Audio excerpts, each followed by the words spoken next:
Hey, what are you doing? We just missed our turn. About that.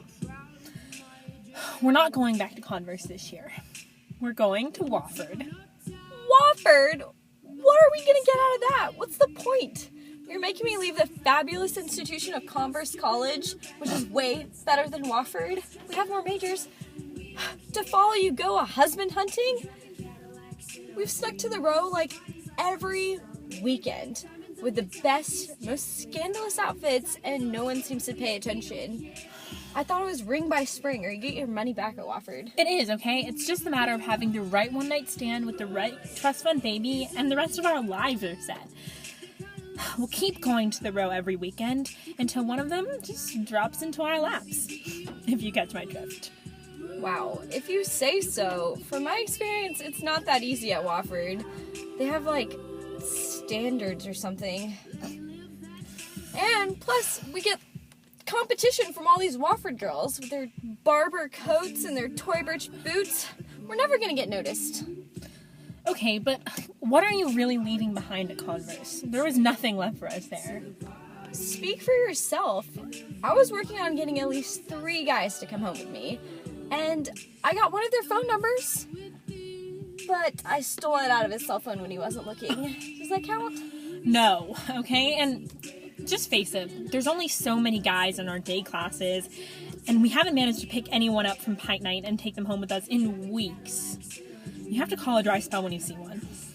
Dry spell? It's been 2 weeks for you. It would have been 2 weeks for me if I hadn't thrown up in that guy's Mercedes.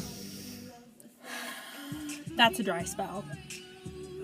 Face it, there haven't been any guys fawning over us. They got tired of us faster than an iPhone 4. Hey, I have an iPhone 4, but I am due for my upgrade. I guess I see what you're saying. See? As soon as the guys catch wind that there's a new model available, they'll stand in the line at the Apple store for hours and pay full price when, like, you can get an iPhone 4 for 99 cents now. I guess that's just how the new millennials are. We have a shorter attention span than this freaking army of squirrels at this freakish campus. It's like that girl who sold all of her Adderall right before finals week last semester. I don't even know what they're gonna do with all of their gadgets stuffed into cold, dark drawers, never to be seen again. We're juniors now. I can practically hear my biological clock ticking. You really think your art therapy degree is gonna bring you a bunch of hot, wealthy men to rub elbows with? College is our only chance. By the time that we're 23 and graduated, every reputable boy in Spartanburg will be snatched up. This is how pretty, awesome girls like us end up married to fat people. Like Gloria on Modern Family. I mean, if we're already iPhone 4s, graduating college is having a cracked screen. I mean, you're just thrown away to make room for a new class of hot freshmen. It's so unfair. Scoring a senior guy is like hitting the lottery for some girls, but us being juniors, it's like we've lost all of our prospects in 3 short years. Even less, honestly. It took us 2 years to grow out of our awkward phase, and now we're so familiar to all the guys we're exposed to, they never see us that way. No matter how we do our hair and makeup differently, we're just the same old face at the bar that never gets approached. Except to remind us that we're blackballed from every fraternity house. Don't pay attention to them, Weldon. They're all douchebags.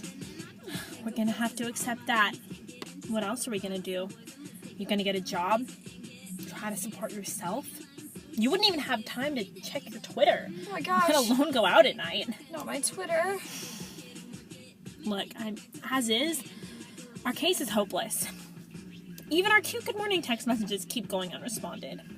I'm still convinced that the guy from the other week just never got my text. We really connected. Lucy, he had read receipt turn on. We didn't even manage to score any random hookups from Tinder, and you know it's a lost cause when you can't make online dating work in your favor. So we've literally exhausted every possible resource? Yeah, at the rate we're going, we're gonna end up #forever alone. Actually, forever. Stop. I have like panic attacks about being some crotchety old lady who listens to freaking Taylor Swift and has 6 cats and all these other terrible... Okay, that's exactly what we're trying to avoid. That's why I drug your broke ass along with me to Wofford, where we actually have a shot of having a real future. So here's the plan. I pass as your frat star brother. I already sent a fake rec letter to Delta Chi, so without even having to rush, we'll have access to all of these new pickings. We'll pass as transfers, coming here to get a better degree. We'll basically live in the frat house and have the best acquaintance of the place. You'll take the guys, I'll take the girls, and we have 2 opportunities to land the richest people here. Okay. Your plan sounds crazy, but I guess I'll trust you. On to Wofford. Yes, she's a trifling friend indeed. Oh, she's a gold digger. Way over town that digs on me. I ain't saying she a gold digger, but she ain't messing with no broke niggas.